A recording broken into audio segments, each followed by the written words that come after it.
નમસ્કાર મિત્રો, આજે આપણે એક એવા રોગની વાત કરવી છે જે રોગ વ્યક્તિને જ્યારે થાય ત્યારે જ એના વિશે લોકો જાણે કે વાંચતા હોય છે. એ છે એકેલેઝિયા કાર્ડિયા. એકેલેઝિયા કાર્ડિયા એક્ઝેક્ટલી શું છે પહેલાં એ સમજી લઈએ. આપણું પાચન તંત્ર છે, આ અન્નળી છે, પછી આ જઠર છે, એ બંનેની વચ્ચે એક વાલ્વ આવે જેને અમે સ્ફિન્ક્ટર કહીએ. આપણે ખોરાક લઈએ મોઢામાંથી, એ ખોરાક અન્નળીમાંથી આગળ જાય છે. હવે અહીંયા એક વાલ્વ છે, એ વાલ્વ 1 સેકન્ડ માટે ખુલે પછી પાછો વાલ્વ બંધ થઈ ગયો.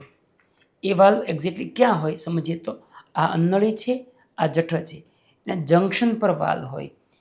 એ વાલ્વ ખોરાક જ્યારે ત્યાં જાય ત્યારે 1 સેકન્ડ માટે ખુલવો જરૂરી છે, તો જ ખોરાક આગળ જાય અને પછી વાલ્વ બંધ થઈ જાય. શા માટે બંધ થાય? તો ખોરાક અન્નળીમાં જઠરમાંથી ઉપર રિવર્સ ન ચડે એટલા માટે. એ વાલ્વ જો પરમેનન્ટલી વધારે પડતો ટાઈટ થઈ જાય અને ખુલે નહીં પ્રોપરલી તો એને આપણે કહેતા હોય એકેલેઝિયા કાર્ડિયા. જનરલી કેવું હોય, આ જે દર્દી જ્યારે ખોરાક લે ત્યારે નીચે જસ્ટ અહીંયા પહોંચીને ખોરાક અટકી જાય, પછી એને પાણીથી પીવું પડે કે થોડો દુખાવો થઈને ધીરેથી ખોરાક નીચે ઉતરે. અને ઘણીવાર તો મેં જોતો દર્દીને 2 કે 3 વર્ષથી પ્રોબ્લેમ હોય. બહુ મોટો પ્રોબ્લેમ ન લાગે, સહેજ ખોરાક અટકે પછી જતો રહે, ધીરે ધીરે પ્રોબ્લેમ વધતો જાય. તો એમાં નિદાન કઈ રીતે કરવામાં આવે? તો સૌથી પહેલું છે આપણે એન્ડોસ્કોપી કરીને જોવું પડે. આ એન્ડોસ્કોપ છે એ મોઢામાં દૂરબીન દ્વારા અંદર ઉતારવામાં આવે અન્નળી જઠરની અંદર. અને ખાસ તો જો ખોરાક અટકી રહ્યો હોય તો એકેલેઝિયા કાર્ડિયાને બદલે કેન્સર કે બીજો કોઈ મોટો પ્રોબ્લેમ નથી એ ખાસ ચેક કરવામાં આવે. ઘણીવાર કેન્સરમાં પણ ખોરાક અટકીને જતો હોય છે. એટલે જો આ લક્ષણો લાગે તો ડૉક્ટર પહેલું કરાવે એન્ડોસ્કોપી. બીજું સ્ટેપ એનું આવે છે બેરિયમ.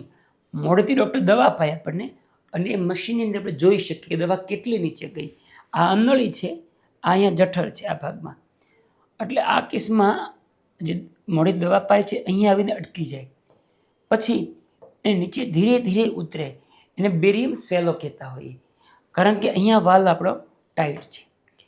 થર્ડ સ્ટેજ છે મેનોમેટ્રી. એટલે આ બધું થયા પછી બીજો ડાઉટ જાય તો મેનોમેટ્રી કરવામાં આવે છે.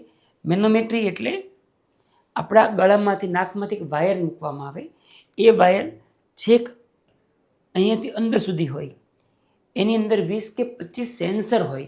એને બહાર કમ્પ્યુટર સાથે જોડવામાં આવે અને આ પ્રોસેસ થતાં હાર્ડલી અડધો કલાક થાય. એમાં આપણને આપણી અન્નળીના મસલ્સનું પ્રેશર ખ્યાલ આવે. આ ગળાનો ભાગ છે, આ નીચેનો ભાગ છે, આખી અન્નળી છે. ના કલર કોડિંગ એ પ્રેશરનું છે. એટલે વાલ્વનું પ્રેશર કેટલું છે અને ખોરાક નીચે ઉતારતી વખતે એ પ્રેશર કેટલું ઓછું થાય છે, કેટલો વાલ્વ ખુલે છે એ માપી શકીએ.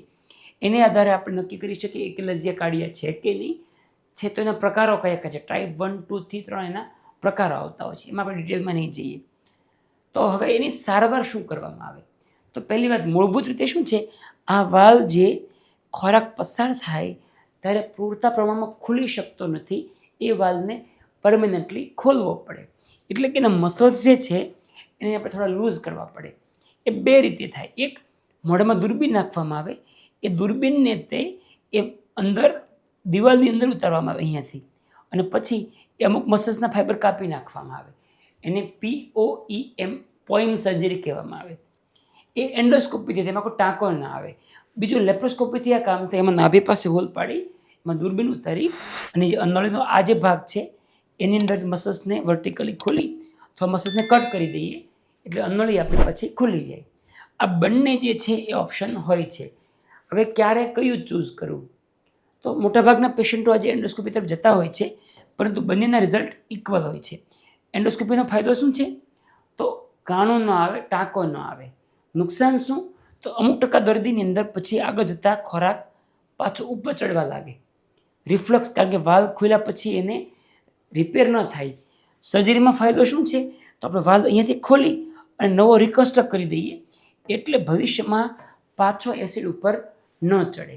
એ સિવાય ઘણા લોકો પહેલાં અહીંયા બલૂન ફૂલ લાવીને વાલ્વ ખોલતા હતા, પરંતુ હવે લગભગ એ ઓપ્શન લેવામાં આવતો નથી.